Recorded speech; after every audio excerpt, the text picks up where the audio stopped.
குரு வணக்கங்கள். வாழ்க வளமுடன். நெக்ஸ்ட் நேயர்கள் அனைவருக்கும் வணக்கம். டிஎன்ஏ பிரசன்னம் மற்றும் பாரம்பரிய ஜோதிடர் சுப்ரஜா சுரேஷ்குமார். இன்னைக்கு பிப்ரவரி மந்த் பலன்களை பற்றி நம்ம பார்க்க போகிறோம். ஒவ்வொரு கிரகங்களும் நிறைய மாற்றங்களோட ஒரே இடத்துலேருந்து ஸ்டார்ட் ஆகுது. நம்மளுடைய மகரத்திலிருந்து ஒவ்வொரு ராசிக்கும் என்னென்ன மாதிரியான விஷயங்கள் நடக்க போகுது அப்படிங்கிறத இன்னைக்கு நம்ம வீடியோ ஃபுல்லாக பார்க்க போகிறோம். முதலாவதாக மேஷம்லேருந்து மீனம் வரைக்கும் ஒவ்வொரு கிரகங்கள் ஒவ்வொரு டேட்ஸில் மாறுறாங்க. ஸோ எல்லா கிரகங்களும் மகரத்திலிருந்து ஸ்டார்ட் ஆகிறதுனால ஒவ்வொரு டேட்ஸ்லையும் ஒவ்வொருத்தர் மாறுறாங்க. பிப்ரவரி 4ஆம் தேதி புதன் மகரத்திலேருந்து கும்பத்துக்கு மாறுறாங்க. பிப்ரவரி 6ஆம் தேதி மகரத்திலேருந்து சுக்கிரன் கும்பத்துக்கு மாறுறாரு.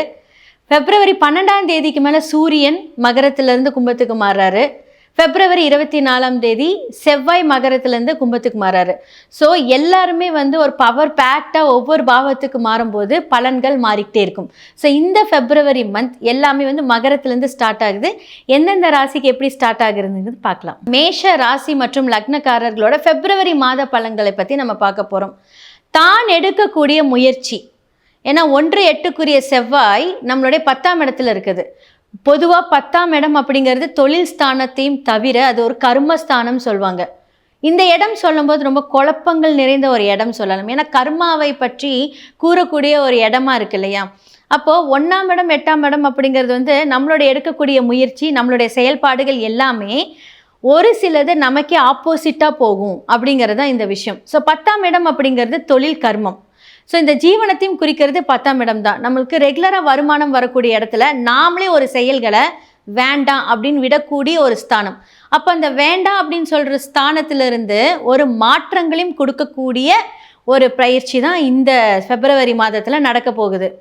அந்த காரியங்கள் நமக்கு ப்ளஸ்ஸாக இருக்கா மைனஸாக இருக்கா அப்படிங்கிறது நாம் தேர்ந்தெடுக்கக்கூடிய ஒரு விஷயங்கள் நிதானித்து இது பண்ணணும். ஏன்னா மேஷ ராசி லக்னத்துக்கு இந்த 2025 உங்களுக்கே தெரியும் விரைய சனி ஸ்டார்ட் ஆயிருக்கு.